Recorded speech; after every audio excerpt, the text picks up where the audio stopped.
Good morning, everybody, and welcome to another episode of Environmental Social Justice. Today we have our special guest, Mr. Mark Bernstein of Earthshot. And Earthshot is a very interesting nonprofit company that Mark started. It's inspiring people to take action against climate change through video gaming. So welcome to the show, Mark.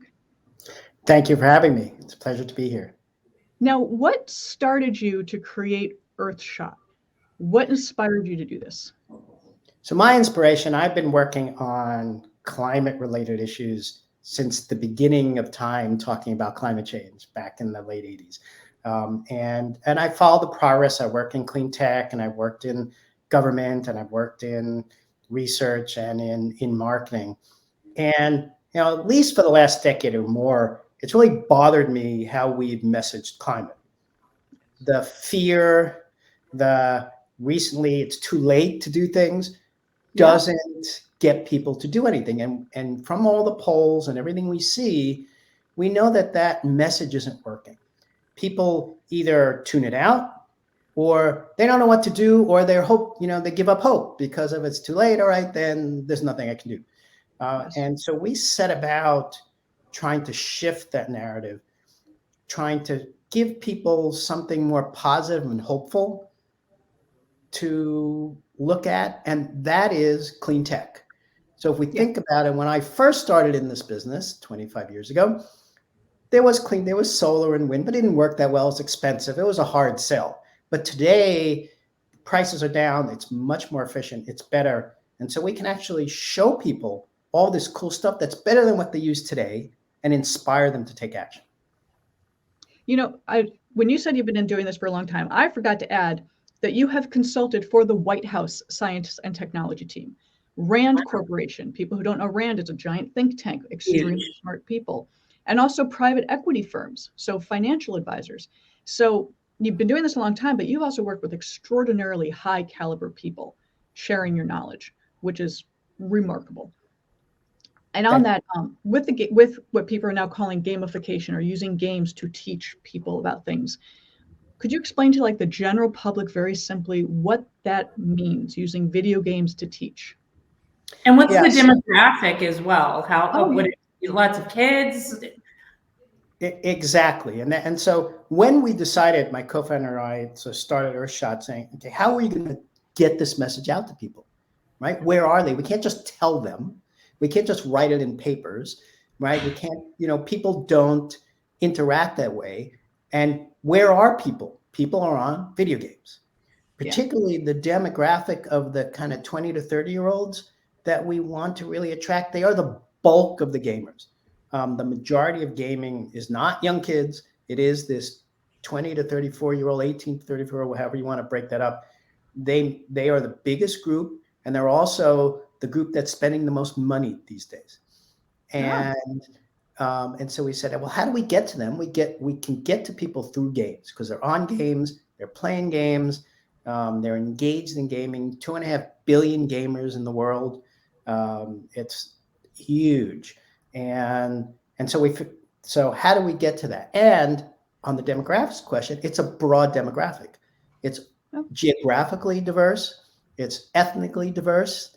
It's income diverse. It's everything you want to have. People are playing games on their cell phones, on their consoles, and mobile gaming in particular on cell phones, which is now easily accessible to everybody, has really exploded. So we said, okay, if we can get kind of clean tech stuff into games, we can show people how cool this stuff is.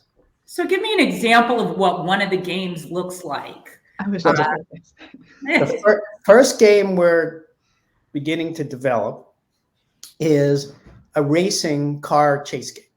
And so there are plenty of racing games out there, loads of them. They make lots of money, and they're all internal combustion engines, right? What if you gave the ability of people to add in electric vehicle upgrades? Because there are things electric vehicles can do that regular cars can't. So if you watch any James Bond movies, all the stuff that Bond car can do, an internal combustion can't. It just doesn't have the power. But you could put it on an electric platform. It can do most of those things. So the cars that are coming on the market today, not only do they accelerate better, not only does the Ford 150 electric truck can pull way more than any regular pickup truck. The 𝒉𝒂𝒐 does something called a crab walk. The wheels turn sideways and you can go sideways. And that's because you can do things. The Rivian truck does a tank turn, so all the wheels go in different directions. You can do a 180. But then things like it has an embedded air compressor. So if you get a flat tire, you just pull the thing out and you're pumping up your tires. You can stick a popcorn machine in there and eat popcorn on your way. There are practical things and sort of more innovative things that electric cars can do that regular cars can't. So if you put them in a game, people are going to upgrade with EV technologies and beat out the internal combustion all the time. So our game concept, the first one working on, is like a chase game. You got to get from New York to LA before the bad guys catch you.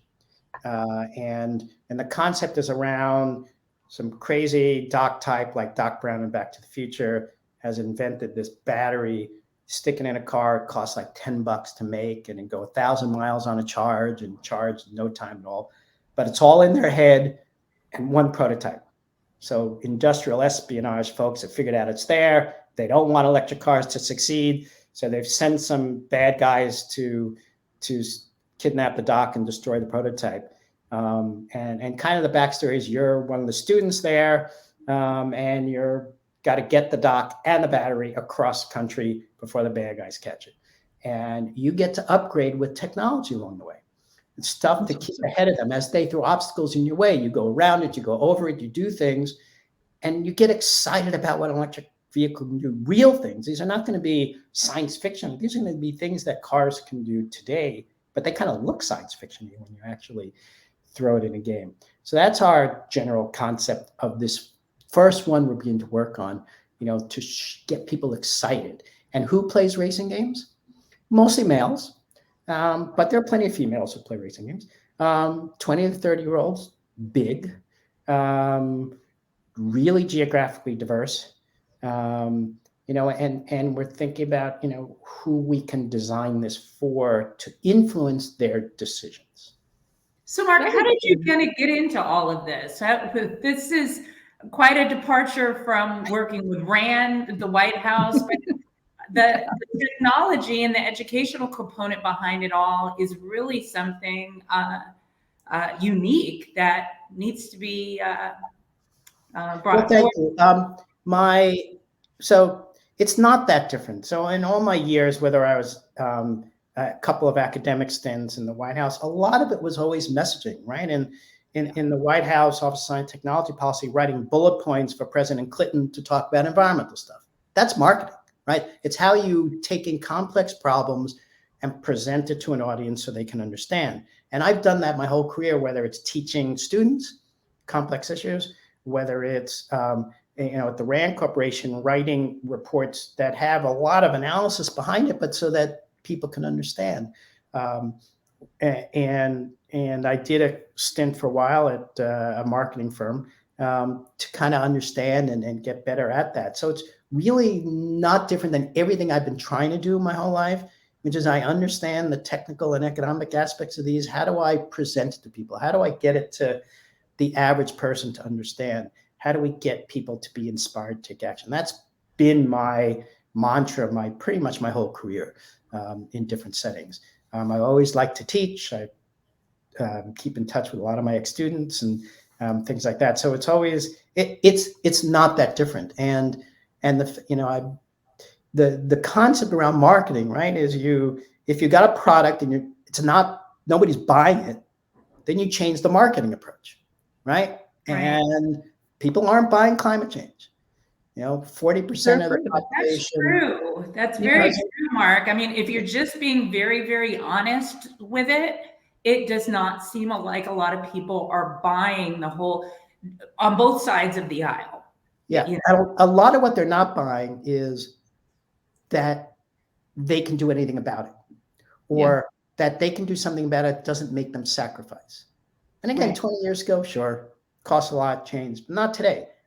Anything you choose to do actually can be cheaper and cleaner if you actually know where to find it and know what to do.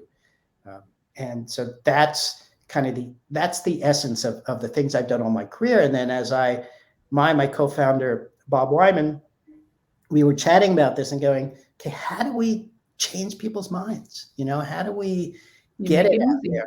And we've also, so we started with the concept of trying to do immersive in-person experiences.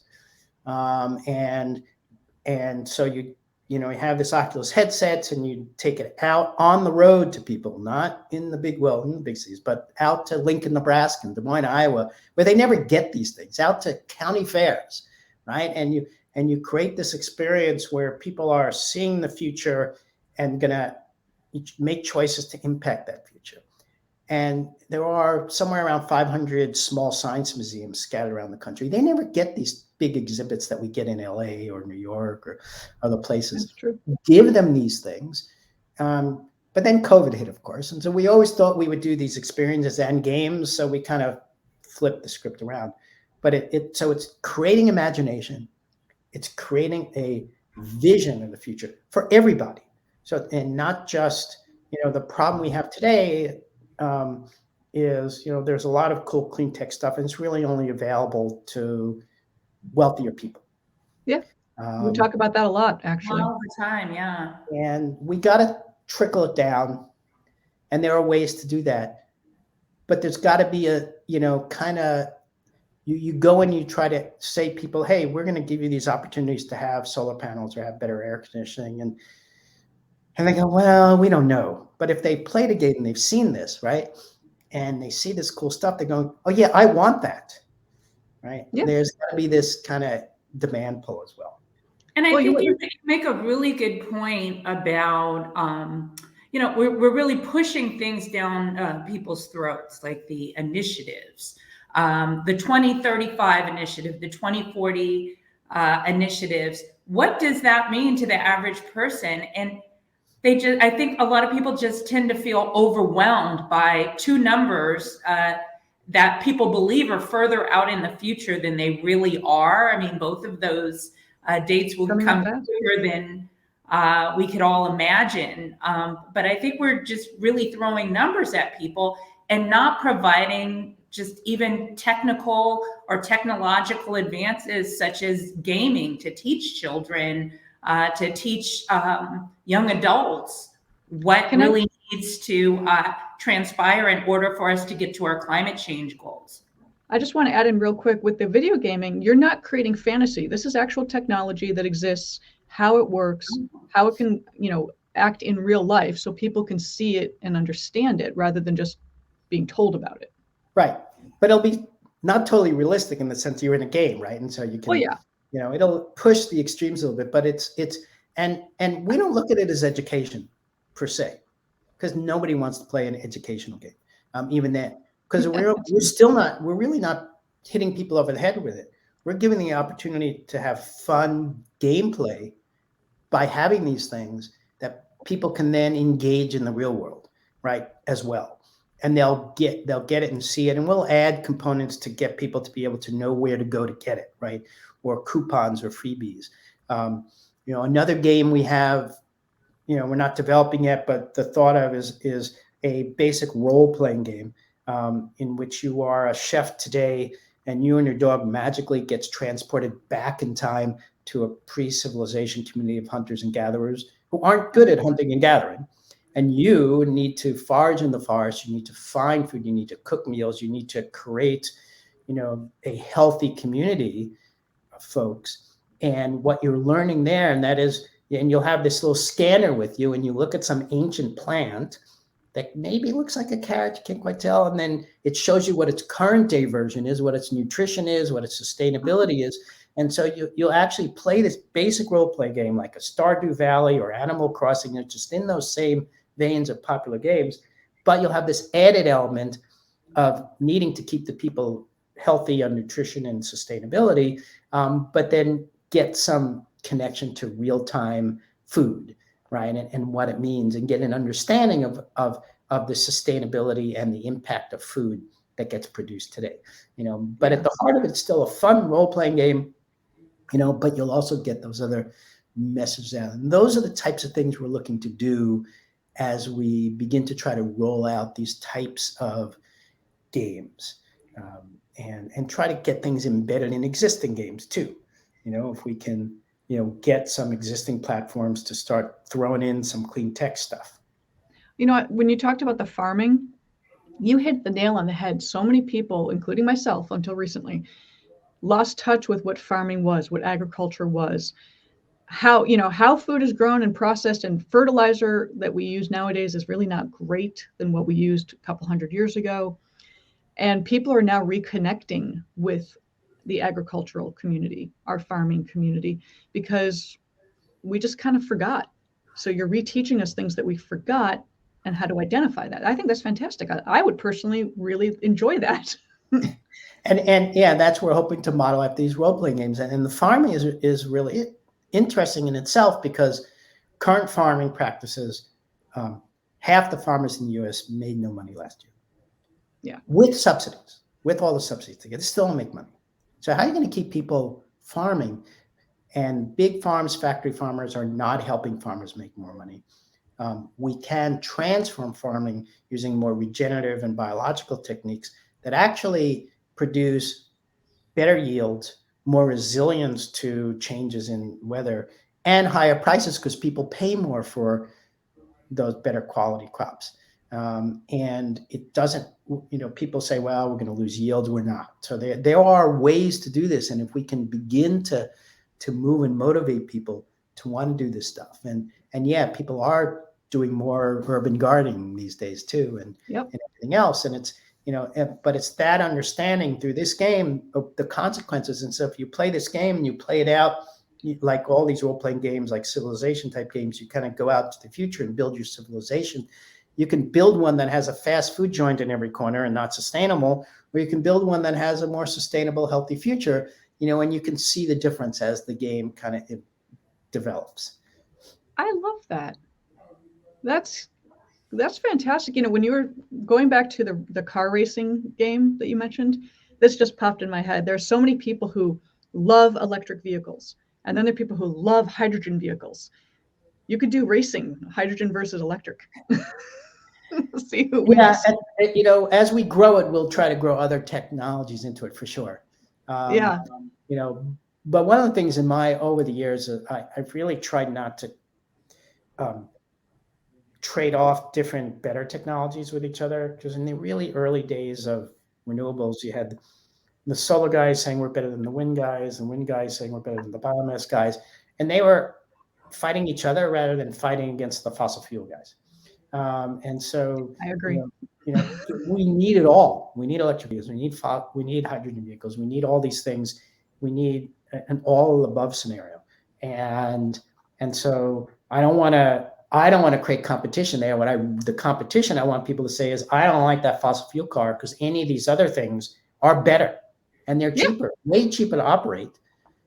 Way less maintenance. It costs way less to recharge an electric car than it is to fill up your gas tank, even prior to the, gas price rises. And it's a much better vehicle. Yeah, no, hey, you're singing to the choir here. We promote both technologies all the time. Huge fans of everything. And yes, we are all moving in the same direction, so the infighting should not be happening. Right. Now, you are a 501c3, so that is a nonprofit. Why did you choose to be a nonprofit instead of for-profit? Yeah, it was a hard decision, but the idea is we did not want to be beholden to making a profit to be able to, if we needed to make adjustments to the game just to make profits on the game, that's a hard decision. We will be working on a subsidiary for-profit vehicle that will allow investments into the games but it's more of a benefit corporation type of thing. So it's connected to the nonprofit. You can make some revenues from it as a game studio, for example, but it's tied to the basic mission, which is the inspiration and showing clean tech. And so it will limit the types of things one can do. So there'll be an option for people to do so the donation side, as well as make some profits from it if they want, but with a different perspective than you creating this game because you have to make these huge profits to be able to, be the top game out there. We didn't want to have that pressure on it. That's actually very admirable. You're keeping it what it should be rather than shareholder, because we talk about money a lot as well, and it always comes down to the dollar. So if you're able to do that without having to have shareholders, that's fantastic. Yeah, I'm all for, I work with a lot of clean tech startups and stuff, and so we don't get technology innovation on nonprofit side. That doesn't happen. Yeah. But when it comes to trying to inspire and engage people, some hybrid between the for-profit and nonprofit really needs to be made. So you can have a bit more freedom in what you do. Oh, absolutely. Before we let you go, because we only have half an hour with you today, where can people find you? When will you be live? When can they start playing your games? So we are at earthshot.us is our website. You can find us on Instagram, Facebook at earthshot.us. You can find us on Twitter at earthshot_US and on LinkedIn. We have a podcast called Earthshot Now, and we've got 5 episodes live. You can find us on all platforms. Those are kind of like our game concepts, where it's dialogues with people like this dialogue, not focused on climate, focused on who they are, what they do in their life, but then how climate relates to them. And so, it's not dialogue about climate. It's a dialogue about people and their stories and how they interact with climate issues. And so we're starting to release those. And we are 501c nonprofit. So, you can donate if you want. We're trying to get more attention. We've got some videos up on YouTube. We've created some videos. We're also doing programs for policymakers. So we're trying to showcase technologies. We had our first showcase in November, where we're trying to show kind of under the radar technologies. Everybody knows about the wind and the solar and everything else, but there are a bunch of technologies that aren't getting enough attention, and we're trying to showcase that. We'll in a few months have up and running a portal on our website that will give people access to, technology we can find all around the world. Oh, I love that. And that's part of it. Games take a long time. So it's, the most optimistic, it's 1.5 years to put a game out there. So we're looking at that type of timeline to get a fully fleshed out game on the market. We'll have some prototypes, beta ones out beforehand, but that's what it takes. But we hope to create the anticipation of it and hope to maybe we can take some of our ideas around electric vehicles and put it into existing game platforms that can happen faster, whether it's Microsoft Forza or Gran Turismo or any of those big racing games. If we can start getting them to introduce the cool things that EVs can do, and so we're trying to influence that, because that can happen on a faster timeline. That's fantastic. And I love the policy interaction as well, because without policy, nothing's going to change. Exactly. So, but we can't put it all on the policymakers. There's a lot of people saying, okay, we need the government to act, but we need people to act too. We need people to be inspired to act, to tell their politicians, but we also need people to make decisions that are better. So we don't have to sacrifice to reduce your carbon footprint. It's as simple as replacing a light with an LED light bulb, which is cheaper and lasts longer, saves you electricity, all that stuff. You're not sacrificing to do that. So many of these choices aren't sacrifices today. We just need to kind of inspire people and get them to know what's out there. Perfect messaging. Get people to know what's out there and how easy it is. It's so much easier nowadays. And that's all we're doing, even with this show, getting the message out, telling people we're out there. So on that, we thank you for your time. Thank you, Mark. We look forward to having you back. And when one of your prototypes or games is available, we'd love to get on the show and play with you. I think that'd be a great idea. That'd be great. And thank you all for having me. This is very, you're all doing very inspirational stuff. And it's just great to be able to have a chat with folks about, how we can collaborate together and make all these things happen. Absolutely. So take care, guys. We will see you next time. Have a wonderful week, and we'll talk to you later. Bye-bye. Bye-bye. Thanks. Bye, everyone.